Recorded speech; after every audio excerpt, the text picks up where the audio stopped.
Hello, everybody. Welcome back to 10-Minute Reviews. Jason here, bringing you today's episode. The fuzzy little fur missile might be making an appearance at some point soon, and you guys will know because you'll see this blur just to attack my face. As always, guys, please hit the like and subscribe buttons. We love to bring new authors to you guys. We love to read books. We love to bring new books to you guys, and we're going to keep doing this no matter what, but all the support you guys might want to give us would be greatly appreciated. Don't forget to check the links down below for links to today's books, authors, anything else that might be applicable. Our Discord channel. We could use the traffic through the Amazon affiliate link, so we appreciate it if you just at least check out the book, take a look at it, and thank you to our patrons. Otherwise, I'm going to get into today's book. This might be a shorter review. Then again, it might not. I say that sometimes and end up having to figure out what to cut out.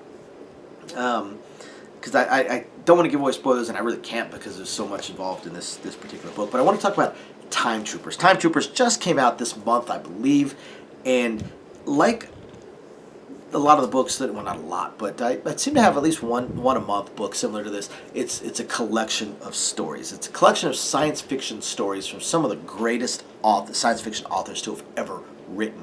I'm not going to list them all, but we've got, say, Sarah Hoyt. You got Paul Anderson. You've got Robert Silverberg. I mean, just kind of incredible authors.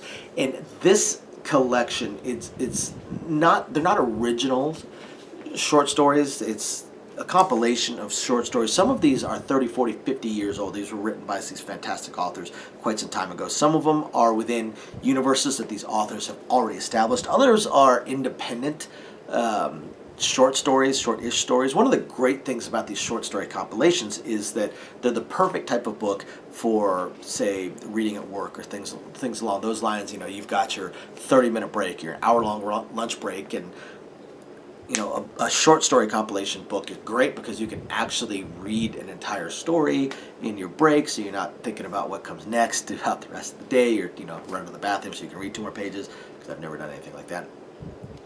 Time Troopers is cool too because it takes one of the concepts that is used a lot in science fiction and adds an additional little twist to it. So we are, of course, talking about time travel. After all, it's called Time Troopers, so time travel.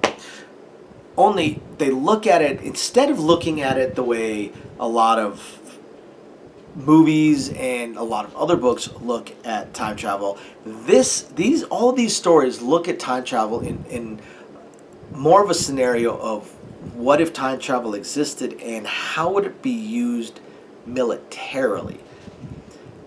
Because if you think about it, how exactly would time travel work as far as, say, wars? If time travel got to the point where it's just an established technology, like, say, making a cell phone call, well, how could 2 countries go to war?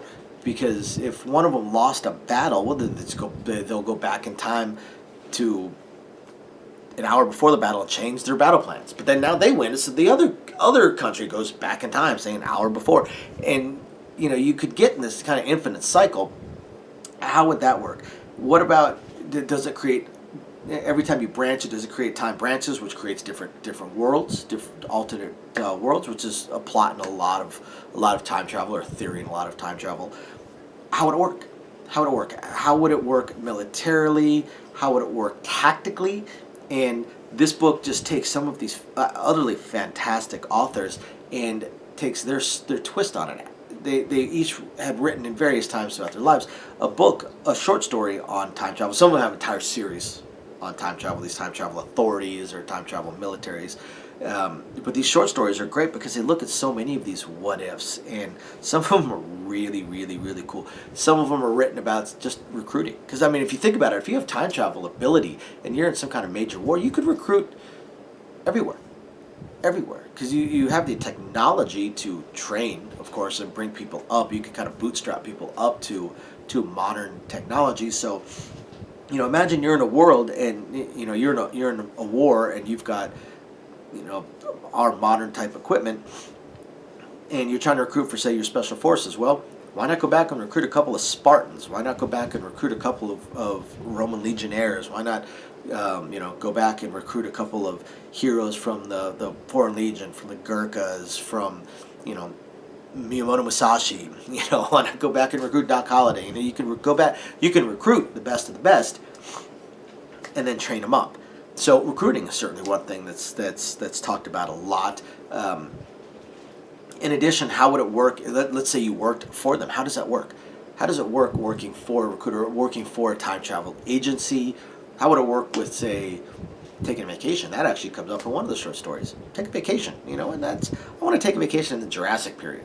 I want to take a vacation, back in the 8th century, or I want to go take a vacation back in the 1st century, or I want to take a vacation in Cleopatra's Egypt, and do whatever you want. Do whatever you want. Maybe you want to take a vacation along the habitat on Mars or around Saturn.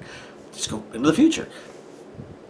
Also, interesting concepts. What about if it does create splits and branches in time? So if you make a change, and it's not going to affect your timeline. It's just going to branch things out into a different timeline, a different dimension, alternate dimension. How could you use that tactically? That actually does come up in one of the stories, which is also pretty cool.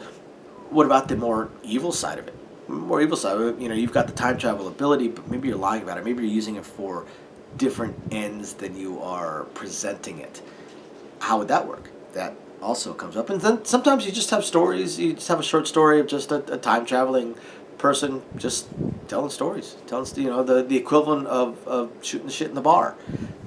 There's stories like that in there. This book is absolutely phenomenal, and how it takes the time travel concepts and uses it, really, really, really cool. So I encourage everybody to check this book out. It's a fantastic science fiction book. Again, Time Troopers just came out, I believe, this month. Check the link down below. It'll be down there. Again, some of the greatest science fiction authors ever. Absolutely fantastic. Thank you, everybody, for watching. We will catch you guys next time. Bye now.